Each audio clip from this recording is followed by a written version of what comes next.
चळवळीची गोष्ट बघितली. रिपब्लिकन पक्ष एका वर्षात फुटला, 2 गट झाले. एक काँग्रेसला गेला आणि एक कम्युनिस्टला गेला. पॅन्थर फुटला, राजा ढाले एका वेगळ्या बाजूला गेले आणि नामदेव धसाड हे कम्युनिस्ट साईडला गेले. ते एक झालं. तर या संघटना फुटतात. आता नव्याने महाराष्ट्रात पॅन्थर संघटना, या पॅन्थरची जी हवा करण्याचा प्रयत्न केला जातो, जसं जय भीम पॅन्थर ही मूव्ही आणणं, या नामदेव धसाड यांची मूव्ही आणणं. आता राजा ढाले स्वतःला दलित मानत नाही. त्यांनी स्वतः सांगितलं की मी दलित नाही आहे म्हणून. तर मग दलित पॅन्थर आणि पॅन्थर हे उभं करण्याचे जे कारस्थान चाललं आहे ते कशामुळे आणि का? जर उभं करायचं तर मग रिपब्लिकन का नाही उभं करायचा?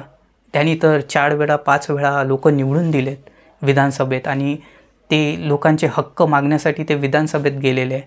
मग रस्त्यावरची चळवळ सांभाळून काय मिळणार आहे?